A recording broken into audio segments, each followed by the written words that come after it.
నమస్తే, నేను ప్రియాంకరావు.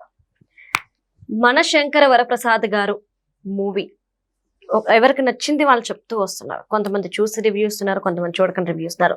కానీ ఒరిజినల్ రివ్యూ అనేది చాలా ఇంపార్టెంట్. ఎందుకు అంటే సినిమాని బతికించేది ఈ ఒరిజినల్ రివ్యూ మాత్రమే. కాబట్టి ఈ రోజు ఈ సినిమా గురించి మాట్లాడుకుందాం. ముఖ్యంగా ఫస్ట్ క్వశ్చన్ ఏంటంటే, ఈ సినిమా ఎవరిది? నయనతార, వెంకటేష్, చిరంజీవి లేదా డైరెక్టర్ అనిల్ రావిపూడి? ఎవరితో తెలుసుకుందాం. అలానే ఈ సినిమా ఎలా ఉంది, దీంట్లో ప్లస్ పాయింట్స్ ఏంటి, మైనస్ పాయింట్స్ ఏంటి అనేవి కూడా తెలిసేసుకుందాం. మనతో మాట్లాడడానికి సీనియర్ జర్నలిస్ట్ సిఎస్ రావు గారు ఉన్నారు. ఆయన తెలుసుకుందాం. నమస్కారం సార్. సార్, ఈ సినిమా ఎవరిది అంటారు? సంక్రాంతి బరిలోకి వచ్చింది ఎవరు, గెలిచింది ఎవరు, ఓడింది ఎవరు? ఒక రకంగా సినిమా అయితే హిట్ టాక్ వచ్చింది. సరే, మిక్స్డ్ రివ్యూస్ చాలా మంది ఇస్తున్నారు కానీ బట్ నాకు తెలిసినంత వరకు హిట్ టాక్ అయితే వచ్చింది. అది కలెక్షన్స్ కూడా బాగానే చేస్తుంది. ఎందుకంటే అక్కడ చిరంజీవి ఉన్నారు, తర్వాత వెంకటేష్ ఉన్నాడు, నయనతార ఉంది, అనిల్ రావిపూడి ఉన్నాడు. సో కాబట్టి సినిమా అయితే డెఫినెట్గా అనుకున్న రేంజ్ కన్నా కూడా ఎక్కువ కలెక్షన్స్ వస్తాయి, ఇచ్చే అవకాశం ఉంది. ఎస్టిమేషన్ ఏంటంటే టాలీవుడ్ లో ఉండేటువంటి వాళ్ళ ఎస్టిమేషన్ 300 crores దాటుతుందని చెప్పేసి అంటున్నారు. 300 crores దాటిపోయే అవకాశం ఉంది. ఎందుకంటే రాజాసాబ్ అప్ టు మార్కు లేకపోవడం ఒక కారణం. తర్వాత ఈ మన శంకర ప్రసాద్ గారు సినిమాకి కలిసి వచ్చిన రోజులు కూడా ఉన్నాయి. సినిమా బాగుండటంతో పాటు అనేక అంశాలు కలిసి వచ్చినాయి. దీనికి ఏంటి కలిసి వచ్చినాయి అని అంటే, మీకు పైరసీ మామూలుగా లేదు. ఇది ఐబొమ్మ అతన్ని లోపలేసిన తర్వాత ఆ గొడవ పోయింది. ఆ తర్వాత రేటింగ్ గొడవ లేదు.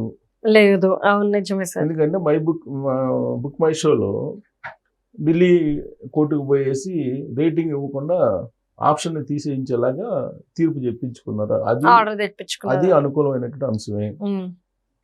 ఇక రాజాసాబ్కి కోర్టుకి వెళ్ళారు. హౌస్ మోషన్ పిటిషన్ వేసి కోర్టుకి వెళ్ళి టికెట్లు పెంచడాన్ని తప్పుపడుతూ తీర్పు ఇచ్చింది. సో టికెట్లు పెంచుకోవడానికి లేకుండా అయింది రాజాసాబ్కి. అదే ఈ సినిమాకి, చిరంజీవి సినిమాకి అయితే నీకు అది కూడా అనుకూలంగా వచ్చింది. ఎందుకంటే హౌస్ మోషన్ పిటిషన్ వేద్దాం అనుకున్నా కానీ కోర్టులకు సెలవులు కాబట్టి హౌస్ మోషన్ పిటిషన్ వేయడానికి కూడా లేదు. సో ఇవన్నీ అంశాలు కలిసి వచ్చినాయి.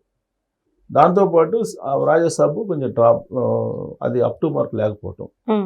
ఇక ఈ మధ్యకాలంలో 2-3 రోజుల్లో సినిమాలు ఏం లేవు. తర్వాత 2 సినిమాలు వస్తాయి.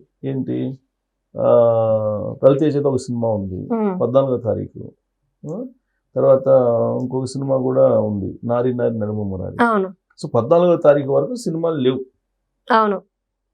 14 తర్వాత ఉన్నాయి భర్త మహాశైలకు విజ్ఞప్తి, అనగనగా. అదే 14 14 దాకా. అంటే ఇప్పుడు ఇవాళ నిన్న 11 ప్రీవియస్ షోతో స్టార్ట్ అయింది.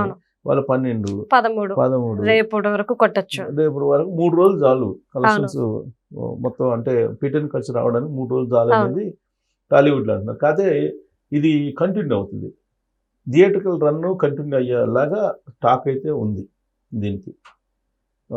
కారణం ఇప్పుడు అది భర్త మహాశైలికి అది కూడా మీకు ట్రైలర్ అది బాగానే ఉంది. మరి అది రిలీజ్ అయిన తర్వాత టాక్ ఎలా ఉంటుంది కానీ థియేటర్లు దొరకాలి ఫస్ట్. ఇప్పుడు చిరంజీవి సినిమా కాబట్టి దొరికినాయి థియేటర్లు. మిగతా సినిమాలకి థియేటర్లు కావాలంటే మళ్ళీ అడ్జస్ట్ చేయాలి. అడ్జస్ట్మెంట్ ఎప్పుడు చేస్తారు? ఈ సినిమా బాగా లేకపోతే అడ్జస్ట్మెంట్ చేస్తారు. ఈ సినిమా కలెక్షన్ బాగున్నప్పుడు అడ్జస్ట్మెంట్కి ఎట్లా ఒప్పుకుంటారు? అసలు ఒప్పుకోరు. అందులో చిరంజీవి సినిమా ఎందుకు ఒప్పుకుంటారు? ఒప్పుకోరు. మరి వాళ్ళకి ఇప్పుడు నారి నారి నడుమ మురారికి కానీ, తర్వాత అదే ఈ భర్త మహాశైలికి కానీ, ఇంకొకటి కూడా ఏదో ఉంది అనగనగా రాజు, వీటికి కానీ అసలు థియేటర్ లెక్క అడ్జస్ట్మెంట్స్ ఎలా చేస్తారనేది ఒకటి. సో కాబట్టి ఇది థియేటర్కల్ రన్ కంటిన్యూ అవుతుంది కాబట్టి, ఇది ముందు రిలీజ్ అయింది కాబట్టి కలెక్షన్స్ బాగున్నాయి కాబట్టి తీసేయండి అని చెప్పి అనలేరు. అదొకటి. 2, మీకు తమిళనాడు విజయన్ డబ్బింగ్ పిక్చర్ యాక్చువల్గా జయనాయకన్ అదే ఉంది కదా, ఆ సినిమా కూడా ఆగిపోయింది.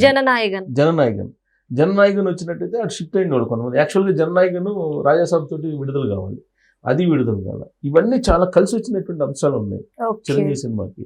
మన శంకర వరప్రసాద్కి కలిసి వచ్చినటువంటి అంశాలు అనేకం ఉన్నాయి. దాంతోపాటు ఇప్పుడు యావరేజ్ సినిమా అయినప్పటికీ కూడా హిట్ టాక్ వస్తుంది ఆటోమేటిక్గా. అవును, ఎందుకంటే మ్యాజిక్ అనిల్ రావిపూడి మ్యాజిక్ అంటే బోర్ కొట్టుకుంటుంటే చాలు అవును. హిట్. అదే హిట్ సినిమా వచ్చింది అనుకోండి, ఇది ఫ్లాప్ లాగా అనిపిస్తుంది. కాబట్టి ఇప్పుడు ఫీల్డ్ అనేది క్లియర్ గా ఉంది అవును ఈ సినిమాకి, చిరంజీవి సినిమాకి. అయితే ఈ సినిమాలో ఏంటి ప్లస్ ఏంటి మైనస్ ఏంటి అసలు అని అంటే, నేను గత 2-3 రోజుల నుంచి చెప్తున్నా, అనిల్ రావిపూడి ఎప్పుడు కూడా బరువైనటువంటి సబ్జెక్ట్స్ తీసుకోవడం, అందరికీ తెలిసినటువంటి అందరికీ పరిచయం ఉన్నటువంటి సీన్లనే చూపిస్తాడు, కొత్త సీన్లు ఏమి చూపించాడు. అందరికీ తెలిసినటువంటి సబ్జెక్టే, అందరికీ తెలిసినటువంటి సీన్లనే, కాకపోతే ఆ కూర్చే దాంట్లో అంటే స్క్రీన్ ప్లేలో అతని యొక్క టాలెంట్ ఉంటుంది.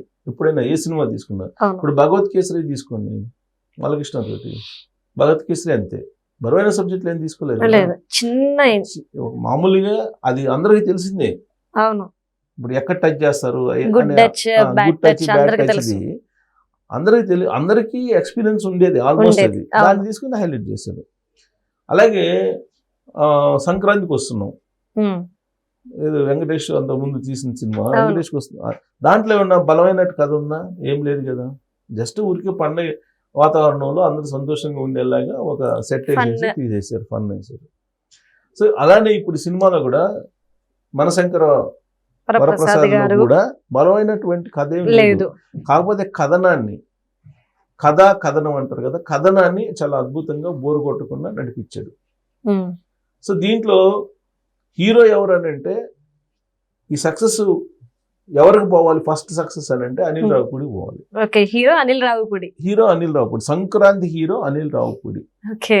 ఎందుకనంటే అతనికి గత 4-5 రోజుల నుంచి, వారం 10 రోజుల నుంచి అతని మీద ఒక సెంటిమెంట్ ని రంగరించి టాలీవుడ్ వేసేసింది సోషల్ మీడియాలో. ఏంటంటే చిరంజీవి తోటి ఇప్పటి వరకు తీసినటువంటి డైరెక్టర్స్ ఎవరైతే ఉన్నారో, హ్యాట్రిక్ కొట్టిన డైరెక్టర్స్ అందరూ కూడా చిరంజీవి తోటి సినిమా తీస్తే ఇంకా క్లోజ్, అటర్ ఫ్లాప్లు అవుతాయి అనేది ఇచ్చాడు. శ్రీను వైట్లను ఉదాహరణ చెప్పారు. తర్వాత ఇంకో డైరెక్టర్ ఎవరు, పూరి జగన్నాథ్, ఇంకో డైరెక్టర్ ఉన్నారు. సో ఇట్లా 2-3 ఉదాహరణలు చెప్తూ మంచి డైరెక్టర్లే, హిట్ డైరెక్టర్లే పోయారు చిరంజీవి దెబ్బకి. అనిల్ రావిపూడి కూడా ఇదే లాస్ట్ సినిమా అని చెప్పి ఒక సెంటిమెంట్ ని బాగా 10 రోజుల నుంచి బాగానే తిప్పారు. ఆ సెంటిమెంట్ కూడా అధిగమించి అనిల్ రావిపూడి గ్రౌండ్ ఎత్తుంటాడు అనిల్ రావిపూడి ఎప్పుడు కూడా. సో బహుశా అదే అతనికి కలిసి వస్తుంది. ప్లస్ అతను ప్రొడ్యూసర్స్ డైరెక్టర్, ఎక్కువ ఖర్చు పెట్టకుండా చిరంజీవి కుమార్తె మొత్తం ఈ సినిమా బాలకృష్ణ తాండవానికి వాళ్ళ కుమార్తె తేజస్విని చేసినట్టు, ఇప్పుడు ఈ అమ్మాయి చిరంజీవి కుమార్తె కూడా ఈ సినిమాకి సంబంధించి మొత్తం మానిటర్ చేయడం, ఎవ్రీథింగ్ చూశారు. ఈ సినిమాలో అసలైనటువంటి హీరో ఎవరంటే డైరెక్టర్ అనిల్ రావిపూడి, ఆ తర్వాత చిరంజీవి గారు. సరే, చిరంజీవి గారిని మనం తక్కువ చేసి మాట్లాడటం కాదు, చిరంజీవి గారి ప్రయాణం కానీ, ఆయనకు వచ్చినటువంటి పద్మభూషణ్ అవార్డులు కానీ, ఆయనకి గిన్నీస్ రికార్డ్స్ కానీ, ఇవన్నీ చాలా ఉన్నాయి. ఆయన ప్రయాణంలో ఆయన చాలా పీక్ స్టేజ్లో ఉన్నాడు. ఎంత పీక్ స్టేజ్లో ఉన్నప్పటికీ కూడా ఈ మధ్యకాలంలో డౌన్లో ఉన్నాడు కదా, ఆయనతో సినిమాలు తీయడానికి ఎవరు ముందుకు రాలేదు కదా. లాస్ట్కి ఆయనే సొంతగా ఇప్పుడు పెట్టుబడి పెట్టుకుని ఆయనే తీశారు కదా సినిమాలు. సో కాబట్టి అంత డౌన్ ట్రెండ్లో, ఎంత పీక్ అయినా కానీ, ఎంత గొప్ప వాళ్ళైనా కానీ ఆయన డౌన్ ట్రెండ్లో ఉన్నాడు. సో కాబట్టి డౌన్ ట్రెండ్లో ఉన్నాడు కదా అని చెప్పి ఆయన కించపరచడం కాదు, ఈ జనరేషన్కి సరిపోయే విధంగా సినిమా తీసినటువంటి అనిల్ రావిపూడి ఆయన్ని కనెక్ట్ చేశాడు. ఆయన కనెక్ట్ చేసి హిట్ తీసుకున్నాడు. అది ఒక రకంగా చెప్పాలంటే చిరంజీవి గారికి మరొక ఈ రీఎంట్రీలో ఒక హిట్ లాంచ్, అద్భుతమైన లాంచ్ అని అనుకోవాలి. ఆ తర్వాత హీరో ఎవరంటే వెంకటేష్. ఈ సినిమాకి ఆ స్పెషల్ అట్రాక్షన్ అంటే వెంకటేష్, అది క్లియర్గా కనపడుతుంది. సరే, ఇంకా మ్యూజిక్ అంటావా, మ్యూజిక్ బ్యాక్గ్రౌండ్ మ్యూజిక్ అయితే అంత గొప్పగా లేదు కానీ సాంగ్స్ అయితే బాగుంది. హుక్ స్టెప్స్, చిరంజీవి గారి గురించి చెప్పాలంటే అది స్టెప్స్ అవన్నీ ఆయనకి వెనతో పెట్టింది. కానీ ఒకటి బాగా అనిపించింది ఏంటి అంటే, ఆయన సినిమాల్లో కొన్ని గిటార్ కొన్ని స్టెప్స్ ఉంటాయి సార్, స్పెషల్ స్టెప్స్, ఆ వాటిని కూడా ఇందులో పరిచయం చేయడం అది ఇంకొంచెం కొత్తగా అనిపించింది. 70+ లో ఆ స్టెప్స్ వేయడం అంటే మామూలు అందరికి సాధ్యం కాదు. 70 సంవత్సరాలు పైన ఉన్నటువంటి 72, 73 ఉన్నాయి ఆయనకి. అంత వయసులో 25, 30 వయసున్న హీరోలు లాగా చేశారు. అది అవును, గొప్పదంగా. నిజం. అప్పుడప్పుడు ఈ కొంచెం స్పెట్స్ అది పెట్టుకొని కొంచెం ఆ, ఎంతైనా cover కెమెరాకి అయితే చేశారు. అతని వయసు అయితే పట్టేస్తుంది కెమెరా. కవర్ చేశారు. అది అవును, క్లోజ్ షాట్స్ ఎక్కువ పెట్టలేదు. కవర్ చేశారు. ఎస్, సో నయనతార పబ్లిసిటీ ఇవ్వడం, ఏ సినిమాకి ప్రమోషన్స్ ఇవ్వలేదు, చేయదు. కానీ ఈ సినిమాకి ప్రమోషన్ చేశారు. ఇవన్నీ కలిసి వచ్చాయి ఈ సినిమాకి. కాబట్టి ఖచ్చితంగా 300 కోట్ల రూపాయల పైనే వసూలు చేస్తుంది. థియేట్రికల్ రన్ అనుకున్న దానికన్నా ఎక్కువ అయ్యే అవకాశం ఉందని చెప్పి రివ్యూస్ వస్తున్నాయి. Right. అటు యుఎస్ రివ్యూస్ కానీ, దుబాయ్ రివ్యూస్ కానీ, ఇవాళ మనకి తెలుగు రివ్యూస్, తెలుగు రాష్ట్రాల రివ్యూస్ కానీ, ఇది చిరంజీవికి ఒక టర్నింగ్ అయితే అనిల్ రావిపూడి అసలైనటువంటి హీరో ఈ సినిమాకి అని చెప్పి మనం చెప్పుకోవచ్చు. Thank you so much sir. Thank you.